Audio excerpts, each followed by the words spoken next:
की तुम्ही आज म्हणालात या अहवालाच्या नंतर एक प्रकारे अजित पवार यांना राजीनामा द्यावाच लागेल। जर त्या अहवालामध्ये पार्थ अजित पवार यांच्याबद्दल प सुद्धा नाहीये, मग अजित पवार राजीनामा कसे देतील?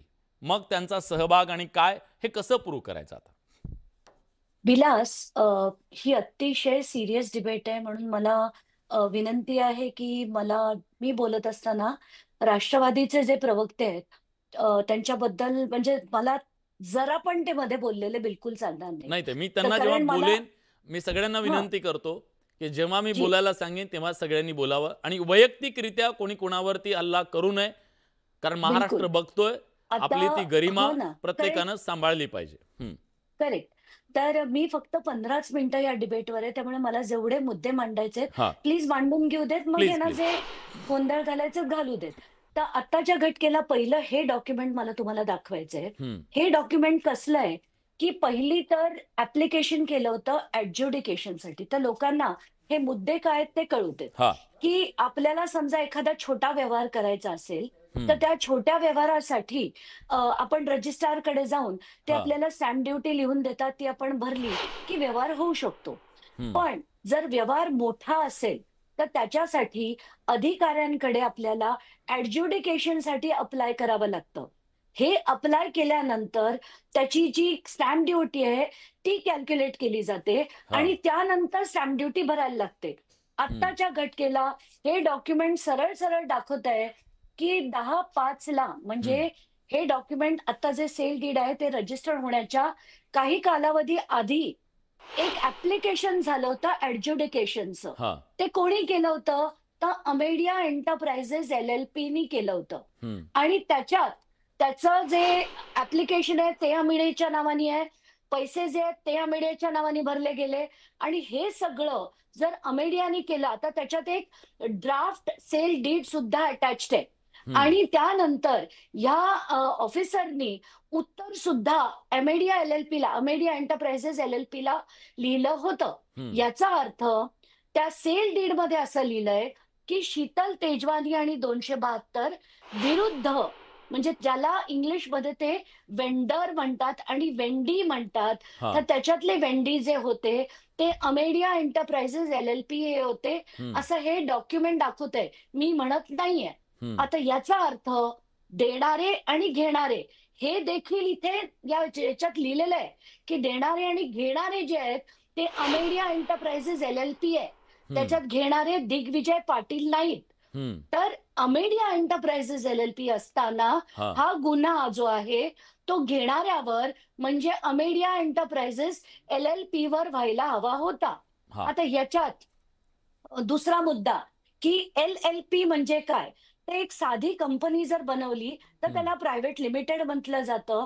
पण जर एल-एल-पी म्हणजे लिमिटेड लायबिलिटी पार्टनरशिप कंपनी बनवली, हं, तर त्यांची लायबिलिटी ही जनरली लिमिटेड असते. म्हणजे त्यांना फक्त तेवढ्या व्यवहारापुरतं म्हणजे आत्ताच्या घटकेला जर आपण त्याचं पार्टनर्स कॉन्ट्रिब्युशन म्हटलं, तर ते फक्त ₹1,00,000 होते. हं, आता याच्यात पार्थ पवारांची जी लायबिलिटी आहे, ती 99% म्हणजे 99,000 त्या 1,00,000 आहे. म्हणजे 99% ही जी लायबिलिटी आहे, ती पार्थ पवारांची आहे हो, आणि 1% लायबिलिटी ही फक्त दिग्विजय पाटलांची आहे. आता त्याच्यात एप्रिल महिन्यात एक रेझोल्यूशन पास होतं 22 एप्रिलला आणि हं, त्या 22 एप्रिलच्या रेझोल्यूशनप्रमाणे अग्रीमेंट करणं, सह्या करणं आणि डी-आय-सीकडे पत्रव्यवहार करण्याचे अधिकार हे दिग्विजय पाटलांना दिले गेले. हं, म्हणजे त्या 1% पाटलांना सायनिंगचे अधिकार त्या रेझोल्यूशनमुळे आले. तर आता सगळ्यात महत्त्वाचा प्रश्न, की एल-एल-पीचे मी कायदे वाचले. हां, लिमिटेड लायबिलिटी पार्टनरशिप ॲक्ट हं, 2008 असं सरळ-सरळ म्हणते, की कुठलंही फ्रॉड झालं आणि त्याची कल्पना जर कंपनीला असेल, तर फ्रॉडची लायबिलिटी इज अनलिमिटेड. हे डॉक्युमेंट जर तुम्हाला हवे असतील, बरं, ते देखील मी पाठवून देते. याचा अर्थ पार्थ पवारांचं नावपेक्षा पहिलं तर नाव अमेडिया एंटरप्राइजेसचं यायला पाहिजे होतं. त्यातनं 99% चे जे भागीदार आहेत आणि ज्याच्यात 99% ची लायबिलिटी हं, ज्यांच्यावर आहे, ते पार्थ पवारांचं नाव येणं गरजेचं होतं आणि 1% लायबिलिटी ही दिग्विजय पाटलांची आहे, त्यांच्यावर पण येणं गरजेचं होतं. हा. आत्ताच्या घटकेला कसं आहे, की छोट्या अधिकाऱ्याला चढवून द्या सोळीवर. ते एखाद्या छोट्या माणसाला, की ज्याला पुढे-मागे कोण नसेल, हम्म. त्याला चढवून द्या सोळीवर. हे केलं जातंय. त्याच्यामुळे जो न्याय आहे तो होताना दिसत नाही. आता दुसरा मुद्दा, हम्म. की हे जे कलेक्टर, पुण्याचे जे कलेक्टर आहेत आणि हे जे मी राजीनाम्याची मागणी करते, ती त्यांची फायनान्स मिनिस्टर म्हणून नाही करत आहे. हम्म. उपमुख्यमंत्री पदावरनं आणि पालकमंत्री पदावरनं मी मागतेय. हा. ती का मागतेय? कारण हा सगळा व्यवहार पुण्यात झालाय. सगळे तपास अधिकारी पुण्याचे आहेत आणि पुण्याचे अधिकारी पुण्याच्या पालकमंत्र्याच्या पोराची चौकशी कधीही निष्पक्षपणे करू शकत नाहीत. हम्म. म्हणून त्यांनी पालकमंत्री पदाचा आणि उपमुख्यमंत्री पदाचा राजीनामा दिला पाहिजे. कारण जर फायनान्स मिनिस्टर ते असतील, तर फायनान्स मिनिस्टरला रूल्स ऑफ बिझनेस प्रमाणे इतर ठिकाणी ढवळाढवळ करता येत नाही, हा कायदा म्हणतो. हो. आताच्या घटकेला मला कलेक्टरांवर आक्षेप खूप स्ट्रॉंग आहे. कारण आता बोटॅनिकल गार्डन 2 पेपर आहेत आणि ते अतिशय महत्वाचे आहेत. हम्म. तर पहिला पेपर हा आहे, ज्याच्यात बोटॅनिकल गार्डननी पत्र लिहिलं होतं कलेक्टरांना. ते कधी लिहिलं होतं? हा. 16 जूनला. आणि त्याच्यात एक भाग मी तुम्हाला वाचून दाखवते. Further more, on 16 June 2025, a group of individuals arrived at Mundwa Botanical Gardens, which stands on a leased land, and demanded that the premises be vacated immediately. हे जेव्हा मी वाचलं, तेव्हा मी पोलिसांकडनं मागणी केली की ह्याच्यावर त्यांनी काही कंप्लेंट केली आहे किंवा कुठली कंप्लेंट रजिस्टर झाली आहे, तर ते मला आरटीआय खाली देण्यात यावं. त्याचं मला जे उत्तर मिळालंय, सगळ्यात शॉकिंग हे आहे. हा. याच्यात दिलंय की त्यांचे कोण वकील आहेत, ऍडव्होकेट तृप्ती ठाकूर. या ऍडव्होकेट तृप्ती ठाकूरनी काय केलं, की पहिलं तर त्या एक सेफ सिक्युरिटी सर्व्हिसेस नावाच्या काही सिक्युरिटीच्या लोकांना, चार म्हणे असे माणसं होती, जी त्या घेऊन गेल्या आणि आम्हाला ही जागा खाली करून द्या अशी त्यांनी मागणी केली. हा. आणि तिथे जो तमाशा झाला, त्यानंतर या तृप्ती ठाकूरनी फोन करून कलेक्टरांना सांगितलं की तुम्ही, कलेक्टरांना नाही, पोलिसांना सांगितलं की तात्काळ तुम्ही आम्हाला मदत पाठवा ही बर. खाली करून घेण्यासाठी. म्हणजे मी पोलीस थोडक्यात तिथे सांगतो ताई, पोहोचतात. ताई थोडक्यात हो ना. सांगतो. जमीन सरकारची, ती घेतोय तिसराच.